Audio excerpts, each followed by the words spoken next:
Shalom, Bapak Ibu Jemaat yang dikasihi Tuhan.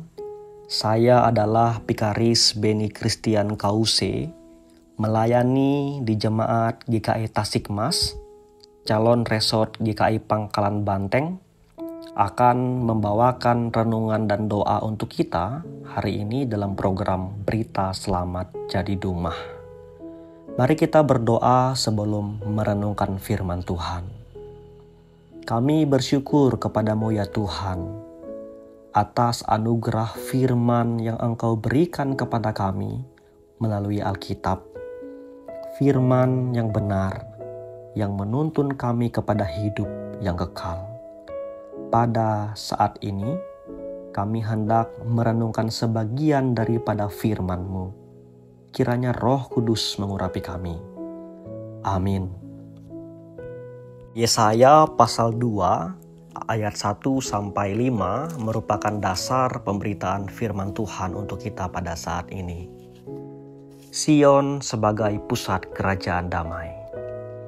Firman yang dinyatakan kepada Yesaya bin Amos tentang Yehuda dan Yerusalem akan terjadi pada hari-hari yang terakhir.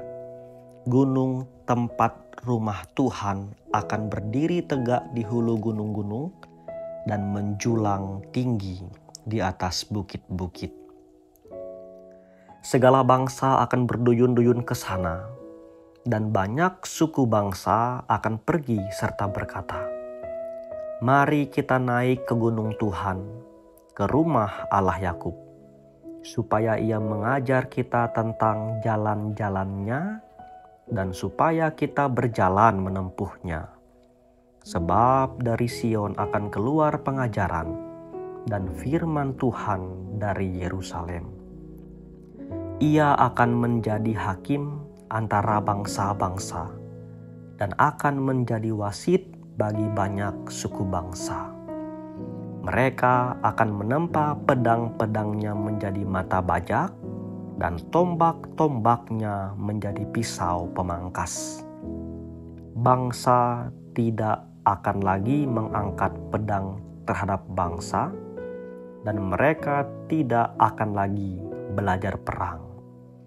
Hai kaum keturunan Yakub, mari kita berjalan dalam terang Tuhan." Bapak Ibu jemaat yang dikasihi Tuhan, Allah mengikat perjanjian kepada bangsa Israel sebagai umatnya, yaitu dalam 10 perintah. Mereka harus mengasihi Tuhan dan mengasihi sesama. Tetapi yang terjadi dalam umat Israel di antara zaman Raja Usia, Yotam, Ahaz, Hizkia, raja-raja Yehuda, mereka merusak ikatan perjanjian dengan Allah itu, yaitu hidup dengan kejahatan dan ketidaksetiaan kepada Tuhan. Maka Tuhan harus memurnikan kembali umatnya. Bak api yang memurnikan emas, kemudian Allah mengirimkan bangsa-bangsa lain untuk melawan Israel hingga jatuh bahkan kemudian menjadi tawanan. Ini semua merupakan penghakiman daripada Allah yang adil atas ketidaksetiaan umatnya itu. Namun yang harus kita garis bawahi bahwa tujuan penghakiman Tuhan itu bukan semata-mata untuk menghancurkan bahkan memusnahkan keadaan umatnya. Akan tetapi untuk memurnikan umatnya agar kembali dan setia kepada Tuhan. Sehingga muncul tunas baru, tunas yang berkenan di hadapan Tuhan. Oleh karena itu dalam penglihatan yang diberikan Tuhan kepada Yesaya, Tuhan tidak hanya datang dengan penghakimannya, tetapi juga datang dengan memberikan pengharapan bagi Israel umatnya. Dan ajaibnya, pengharapan akan pemulihan dan pendamaian itu tidak saja hanya bagi Israel, melainkan juga untuk bangsa-bangsa lain.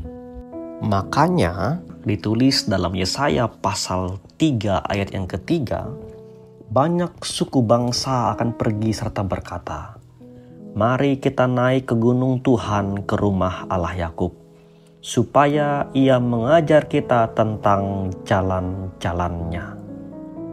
Kata "kita" di sini dan kata "banyak suku bangsa" di sini artinya tidak hanya Israel, melainkan semua bangsa kemudian akan melihat keselamatan, pendamaian, pengharapan daripada Tuhan.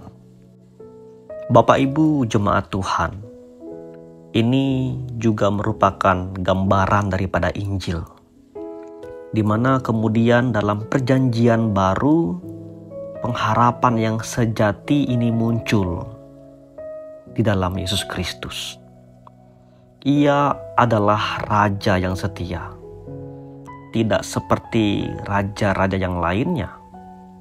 Ia Raja yang mampu menuntun umatnya dalam kesetiaan pada Allah.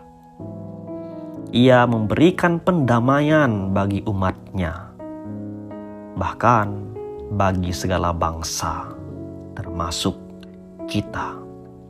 Dan Ia mengikat umatnya dengan perjanjian Roh Kudus agar kita diperdamaikan dengan Bapa, sehingga kita tidak lagi hidup dalam penghakiman, tetapi hidup dalam pengharapan yang diberikan Allah. Yesaya, Tuhan adalah keselamatan.